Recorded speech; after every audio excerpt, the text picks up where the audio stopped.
أعوذ بالله من الشيطان الرجيم بسم الله الرحمن الرحيم. Bolehkah kita bertadabbur berasaskan kepada tafsir? Tentu saja boleh, karena tadabbur tentu saja juga level-level. Tadabbur dari kata itu muncul kata dubur. Jadi kalau kita lihat hewan, bagian yang paling ujung sendiri dari hewan adalah duburnya. Yang paling depan sendiri adalah mulutnya. Seperti orang mengkonsumsi makanan. Seberapa dalam dia mengkonsumsi, awalnya di mulutnya. Kalau kerongkonnya baik, dikunyah di sini, masuk ke lambungnya sampai ke paling ujung, gampangannya.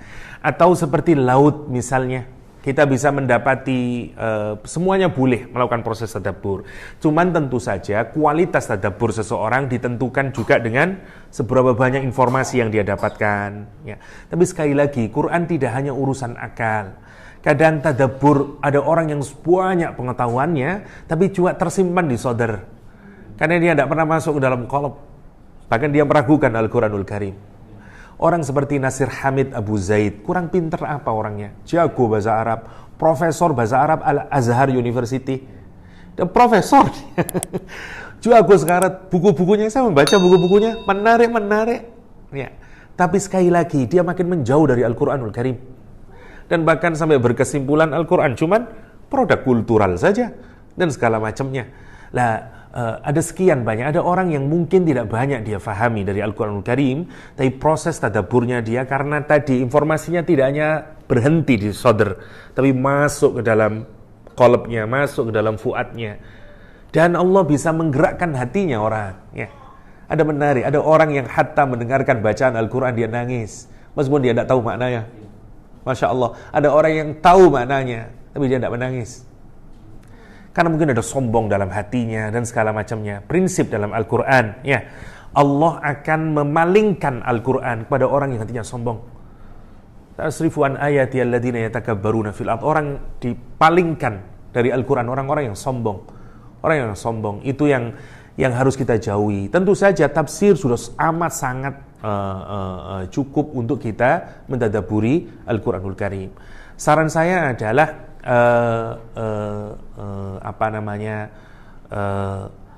cari yang sesuai dengan minat kita. Itu yang saya lakukan. Saya senang di aspek kebahasaan dan di yang berbau keruhanian, ya. Maka saya memilih tafsir-tafsir yang arahnya ke sana. Saya misalnya, kita harus, karena jiwa masing-masing orang beda-beda, dan itu juga yang menghasilkan tafsir beda-beda.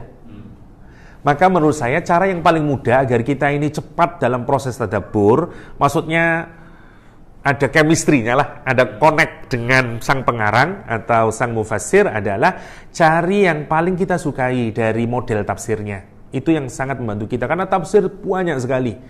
Dan kita tidak cukup punya waktu, kecuali kita punya banyak waktu, wah sangat baik kalau kita bisa membaca semuanya misalnya. Tapi kalau tidak, cari apa yang paling senang kita. Baca itu, dan insya Allah itu yang akan memudahkan kita dalam proses tadabbur. Misalnya saya senang dengan yang logis-logis, karena mungkin background fisika itu menarik saya untuk selalu berpikir logis. Karena itu saya senang misalnya baca, misalnya Tahrir wa Tanwir, baca Syekh Mutawalli Sya'rawi. Saya senang karena argumennya logis, ya itu sesuai dengan minat pribadi saya. Mungkin orang lain tidak jadi masalah, ya. Dan itu membantu kita, memudahkan dalam proses tadabbur, ya. Kira-kira begitu, Wan. Oke, yang pertama tentang bahasa Arab sebagai gender language. Ya, memang bahasa Arab gender language, dia membedakan antara laki dan perempuan. Tapi sekali lagi, kalau ada ayat yang mungkin dari perspektif gender dianggap bias, boleh jadi itulah titik yang harus kita dalami. Karena mungkin ada hikmah di baliknya. Satu. Yang kedua, kalaupun memang dianggap bias, jangan-jangan dia bukan karena Al-Quranul Karim, tapi karena tafsir dari sang mufassir. Ya, itu yang juga harus kita bedakan. Bagaimana mufassir yang lain memahami ayat itu. Contoh paling mudah misalnya, sebenarnya seperti kata hurun na'in.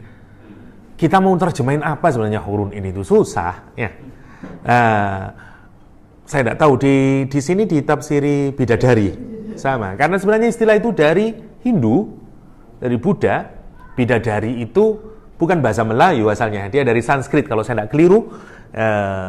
Nanti itu dari asumsi kita kalau bidadari perempuan tentu saja, tapi sebenarnya sebagai bahasa dia tidak punya gender.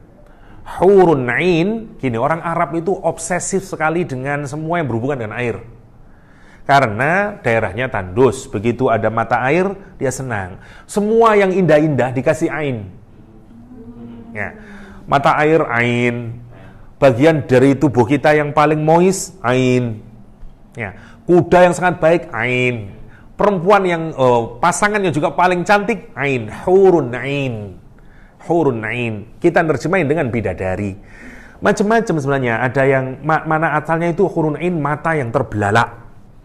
Wow, saking indahnya gambarannya. Tidak tahu ya bagaimana mata yang yang kedua, mata yang sipit. Karena dia cuman fokus kepada pasangannya saja, dia tidak fokus pada yang lain. Itu makna asal dari literal dari kata hurun ain. Siapa yang menerjemahkan dari bidadari? Mufassir. Quran tidak pernah menjadikan, bukan hurun ain, tidak ada istilah bidadari dalam Al-Quranul Karim. Jadi saran saya kalau menemui yang dirasa bias, cari struktur, cari balaghahnya, bagaimana sebenarnya ini, boleh tidak maknanya dan segala macamnya. Atau yang kedua, cari tafsir-tafsir yang lain yang boleh jadi mungkin mufassir itu yang saat menafsirkannya agak bias misalnya. Itu yang pertama. Yang kedua tentang apakah orang Jawa jauh lebih susah masuk Islam dibanding Sumatera. Saya agak berbeda mungkin. Ada penelitiannya Clifford Gerd tentang Islam di Maroko sama Islam di Jawa. Gerd melakukan etnografi lama untuk membedakan ciri Islam Maroko sama Islam Jawa. Tahunnya hampir sama dia melakukan penelitian. Idealnya Islam berbeda yang dia temukan pada masyarakat Maroko dan masyarakat Jawa. Maroko saat itu masyarakatnya adalah kesukuan. Dan suku itu seringkali berkelahi antar masing-masing tribe. Oke. Sehingga ideal dari orang Islam adalah kalau dia alim sekaligus dia mujahid. Jago naik kuda, jago berperang. Nah, karena lokasinya itu adalah tribe community yang pertama, yang kedua memang sering perang antar suku-suku itu. Sehingga idealnya kalau melihat Islam itu berarti ya dia harus orang yang soleh tapi sekaligus mujahid. Begitu ke Indonesia, ini sebelum ada Indonesia Raya dulu, sebelum ada Indonesia penelitiannya, gampangannya ya, yang diteliti. Masyarakat Indonesia, masyarakat Jawa pada saat itu sudah established, ada kerajaannya dan segala macamnya, ada Majapahit dan lain-lainnya. Masyarakatnya agricultural. Alamnya membuat malas sebenarnya, karena semuanya mudah, air banyak. Bayangin rektor Azhar tahun 70 ke Indonesia, rektor Al-Azhar tahun 70 ke Indonesia dibawa ke kebun raya Bogor. Katanya rektor Al-Azhar, ini qit'atun minal jannah, kata dia. Ini seperti apa, bagian dari surga. Ini sebongkah tanah dari surganya. Karena dia melihat hijaunya dan segala macamnya. Yang nggak ada di Egypt tahun 70-an. Ya. Yang menarik adalah temuannya Clifford Gerd adalah bahwa Islam Jawa itu karena masyarakatnya masyarakatnya pertanian, nyaman, nggak ada peperangan, semua tercukupi saat itu, maka idealitas dia tentang orang Islam yang baik adalah yang soleh, yang senang berzikir, yang sedikit sakti, ya, yang tidak berkaitan dengan perang. Maka idealitasnya adalah Sunan Kalijogo. Kalau yang di Maroko namanya Murabitun, istilahnya Clifford Gerd. Itu yang menarik kalau kita lihat. Apakah Jawa, kalau kita lihat prosentasinya sebenarnya enggak. Perubahan Mataram kuno, Mataram yang Hindu menjadi Mataram yang Islam. Dulu kalau Anda meneliti lebih jauh ya, dulu Raja Jawa itu namanya Hamengkubuwono. Hamengkubuwono I itu dulu semua anak-anaknya harus hafal Al-Quran, harus ngerti bahasa Arab, mereka mendatangkan guru bahasa Arab, dan mahir berbahasa Arab. Hamengkubuwono II masih begitu. Hamengku buwono ketiga, kalau bukan keempat, hamengku itu memangku. Buwono dunia, memangku dunia gitu. Pemangku dunia. Bahasa Jawanya hamengku buwono gitu. Buana ya. Dalam bahasa Jawa, pemangku dunia. Ya, bukan menguasai dunia tapi dia memangku. Ya. Seperti orang yang akan membuat dunia ini menjadi makmur. Karena itu pemangku dia. Dia mangku. Kalau kita mangku tidak menunjukkan opres. Tapi kalau kita menguasai, itu menunjukkan kita akan melakukan tindak kezaliman. Itu maksudnya. Itu orang Jawa sangat senang dengan gelar itu, pemangku alam semesta atau hamengku buwono. Nah, sampai masanya Diponegoro. Nah, Diponegoro masih kiai, masih alim, karena berubah jadi negara Islam sebenarnya. Tapi Belanda masuk, ini perubahan. Setelah Diponegoro, Hamengkubuwono ke-4, 5, 6 sampai sekarang udah berubah. Sekarang udah Jawa, udah ada yang ngerti bahasa Arab lagi. Ya. Jadi, tapi simbol-simbolnya semuanya mulai sekaten dan segala macam. Kalau Anda mempelajari Jawa misalnya, sangat kuat sebenarnya dengan simbol-simbol Islam. Simbol-simbol Islam. Jadi, apakah Sumatera jauh lebih mudah masuk Islamnya dibanding Jawa? Saya kok tidak melihat itu. Kalau Sumatera lebih dahulu Islam, iya. Iya. Saya pernah menjadi asisten penelitinya Jendrakat yang menulis tentang kerajaan-kerajaan Sumatera, diterbitin Oxford Uni bukunya. Saya yang mentranskrip semua surat-surat raja-raja kerajaan-kerajaan Islam yang ada di Sumatera, dan saya baru tahu ternyata sekian banyak dulu kerajaan Islam kecil-kecil sebelum ada Indonesia. Dan surat-surat, mulai surat ke Turki, rekaman Senok-Hergrenya tentang orang haji, sudah ada rekamannya dulu di Aceh.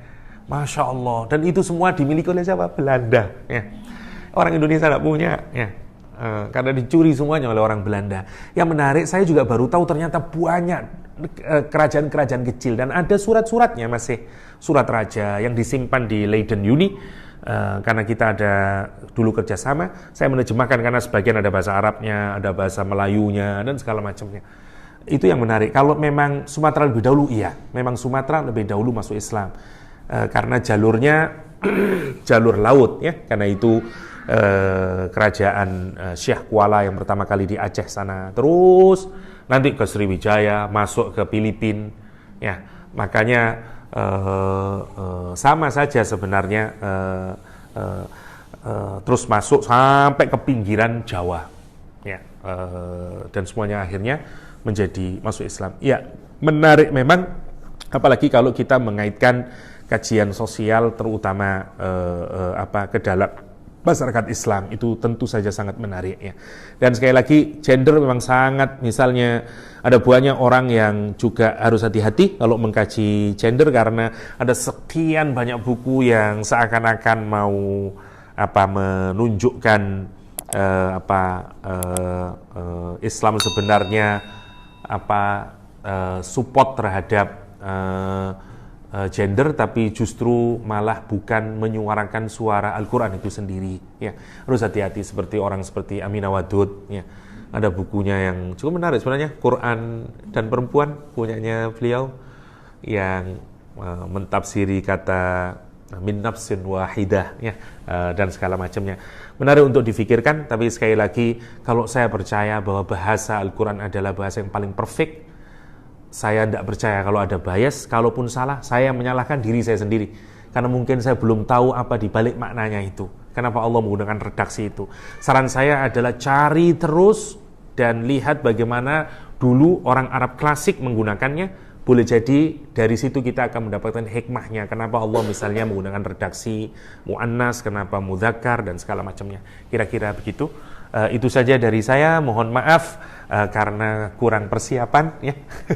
Semoga ada manfaatnya, dan Allah iyyakum ajma'in. Wa sallallahu ala nabiyyina Muhammadin wa alihi wasallam. Walhamdulillahirabbil alamin. Wassalamualaikum warahmatullahi wabarakatuh.